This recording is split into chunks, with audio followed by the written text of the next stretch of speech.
Welcome to the Bariatric Nutrition Coach podcast, where we empower you with weight loss surgery, nutrition knowledge, mindset advice, and inspiration so you succeed in your weight and health journey. I'm your host, Jane Stoltz, and I am a bariatric dietitian who has helped over 1,300 people on their weight loss surgery journeys.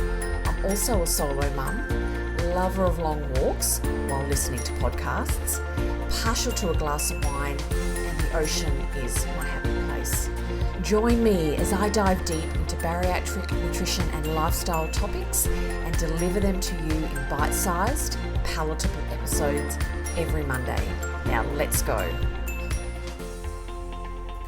Hello and welcome to episode number 12. And today I'm going to be talking about 3 mistakes I see people making which can slow down weight loss after weight loss surgery.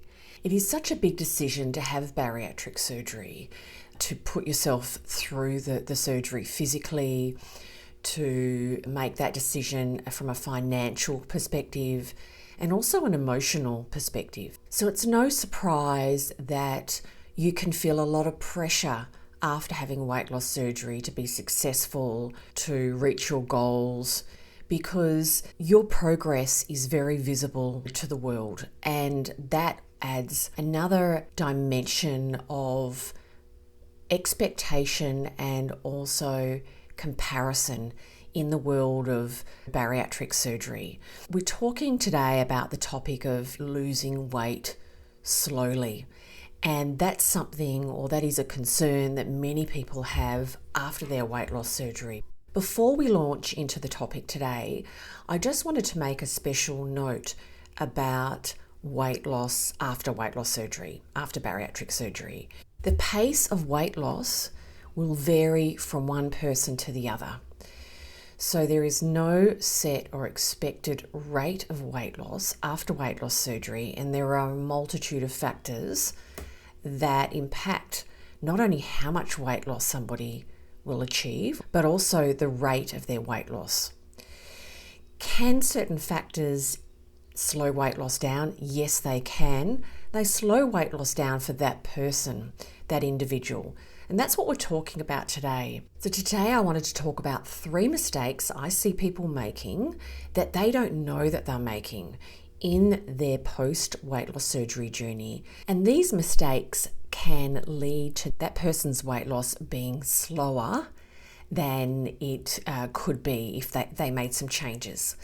So let's launch into mistake number 1. The first mistake I see people making after their bariatric surgery is listening to their appetite as the key decision on when to eat. So after having weight loss surgery, and this is part of how weight loss surgery works as a tool to help you lose weight, is metabolically and appetite, the desire to eat, can really drop significantly. And this can be a wonderful reprieve for many people that have been challenged by a ravenous appetite that they can never really satiate. And they get this wonderful break in their appetite or significant drop. And it's wonderful not to think of food so much. And also feel from their years of dieting, the less you eat, the better. Well, actually, it's not true. The less you eat, it's not better. You can eat too little. And I'm going to break this down and talk about this further. So what I'm talking about with mistake number 1 is people eating a very low intake when they are in those early to medium days after weight loss surgery and they just don't have that appetite, and they think, wonderful, I'm not going to eat unless I really need to. And they can skip meals, and ultimately they have a low intake of protein and also energy. So I want to talk about why this is not ideal. And as I just briefly mentioned, in the world of dieting, and most women that I work with have come into their bariatric surgery having dieted for years, and many people have started dieting even as a child. And in the area of dieting, what is one of the key messages? And it's eat less. The less you eat, the better. And people can bring that way of thinking or that mindset into their post-weight loss surgery journey. And it won't set you up for success. It is not going to support the best weight loss you can achieve. And I'm going to explain why. So your body needs and wants a certain amount of protein each day. We store fat in our body as adipose tissue. We store carbohydrates in our body as glycogen in our liver and our muscles. So we store fat and carbohydrates. We don't store protein. You need to eat protein every day. And eating it regularly through the day is also wonderful. It helps your body feel comfortable and confident to lose the adipose tissue when you are eating the deficit of calories. But having too few calories as well as too little protein, your body does not feel comfortable losing its adipose tissue because it feels like you're in a state of famine, that you're in a place where there's not adequate food sources. And your body's goal or your body's main function is to keep you alive. So it says we need to hang on to our adipose tissue, we need to change, drop our metabolism further and really conserve everything we can because we're not getting enough intake. So getting adequate protein every day and getting adequate energy every day is really key for helping your body relax, being happy to lose your weight, your adipose tissue, keeping your lean body mass, but also feeling good.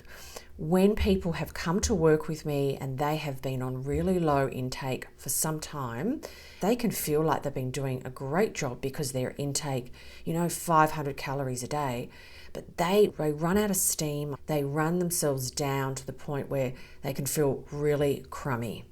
So this is mistake number one. Less is not better. It's about finding a lovely sweet spot of protein and energy. And let me talk about appetite here. So I do from week 3 after surgery, if I'm working with somebody at that really early stage after their surgery, I am teaching them small bites, chew well, eat slowly, and listen to your body sensations. We are starting to work on that as a practice. Your body sensations are different after weight loss surgery. Most people will say they're different, they're very subtle, they might be a runny nose when you've had enough, that might be a sign. You might feel a twinge around your shoulder, you might get hiccups. The sensations and how your body's talking to you after surgery changes. So while we start practicing that habit of listening to our bodies, listening to the sensations, and also I want to note, these change over time. Over this first year, you're going to get more sense of your hunger and fullness cues, when you've eaten enough, when you need to eat. But in those early to medium days, we still need to put in regular meals, regular high protein meals and snacks, even if the top level appetite isn't there. You don't have to be a bariatric patient to know. Everyone can experience this. At certain times you don't really recognize a great hunger or appetite, and you start eating and you eat really quickly. And that shows you actually do have an appetite, but your signals weren't there as strongly as they are at other times. And that is a key thing as well when people are doing the mistake number 1 of just following their appetite after having weight loss surgery, is that when they start eating, they can eat really quickly because your body is saying, we need more energy. You're underfeeding me. We need to get energy in now because I want you to survive. And it's so much easier to overeat in those situations. So listening to your body and listening to your appetite after weight loss surgery is really key, and it's a practice that is really important. But in those early to medium days, there's a lot of nuances with it, and we can't just listen to the appetite, because that is also why bariatric surgery is also called metabolic surgery, because your metabolic changes after weight loss surgery actually change your hunger and fullness cues. You don't always get that same drive to eat, which is wonderful because your appetite drops, you don't have the same cravings for a period, but we still can't solely rely on our appetite at that time. So that's mistake number 1. Mistake number 2 that I see people making that can slow down their weight loss after weight loss surgery is having a really limited diet. So if you listen to me in my stories on Instagram or lives, you would have heard me talk at some point, possibly around the stage of that 2 to 4 months after weight loss surgery. It's a really common time that people hit a wall. I call it hit a wall because they have followed the guidelines that their bariatric centre has given them. They have got certain food lists. They've found some foods that settle well, suit them. They're getting some protein in.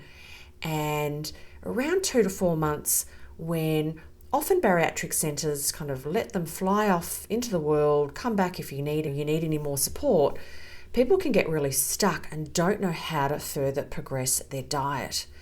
And when I talk about progress, I mean increase variety, understand how to eat in certain situations, understand how to keep gently exploring different foods, because a varied diet is a healthy diet, but also a varied diet is a satisfying diet. And what I mean by that is when you have a varied diet, you know how to keep getting more variety in your diet, you're more satisfied with your diet.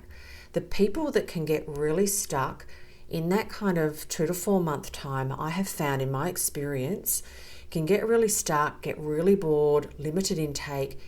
It's a lot easier for them to fall back into those older eating habits and food choices, because it's like, this is not great. I can't live the rest of my life on these 5 foods. I don't know how to get more foods, get great meal planning going, and it all falls into a bit of a heap. They get stuck and then their old eating habits come back. So mistake number 2 is really getting stuck and having limited dietary choices or low variety in your diet. Mistake number 3 is not building structure into your day with your eating and drinking and taking your multivitamins. Now, let's be honest, some people find this quite easy, comes naturally. They are structured people, they have jobs, lifestyles that are very structured, and it just flows for them. But many people, it doesn't. And the people that I find, and you might be reflecting on yourself at this point, is before surgery, you skip meals, your food was ad hoc, you ate when you felt like it or you were hungry, you could go hours without eating, and your eating pattern was quite ad hoc. You might have a job or a lifestyle that's not highly structured. And also as a person, you're not that type of person that's highly structured.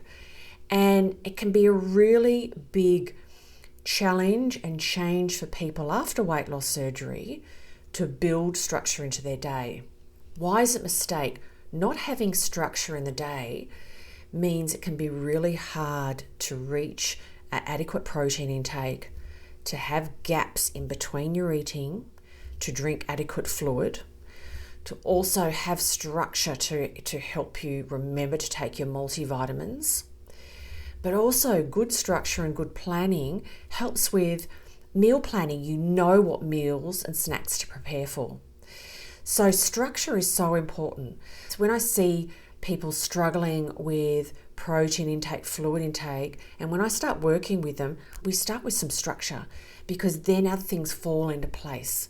And if you're listening to this and you're not a person that this comes naturally, you are not alone. I always talk with my clients and I talk with people about finding ways of doing things that comes or feels more comfortable to you. There is no one way of eating. There's no one eating schedule. It's looking at your natural preferences, when you wake up, what your travel time is, what your day looks like, and fitting it naturally around your lifestyle. And that's when things will stick, when they suit you personally. So let me recap 3 mistakes I see people making which can slow down their weight loss after having their bariatric surgery. Number 1, solely listening to their appetite and eating only when they feel that they really need to eat. As I mentioned, their intake of protein and energy can be too low. Number 2 is having a very limited diet, limited dietary choices, getting stuck, not knowing how to progress and get a lovely, varied and satisfying diet.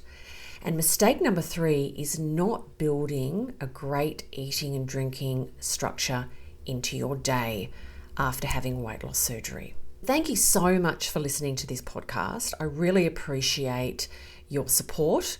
If you are finding value in my podcast, I would love you to spare 2 minutes to leave me a rating and a review. It helps people find this podcast and decide to listen to some episodes. So thank you so much, and I really look forward to being back in your ears next week.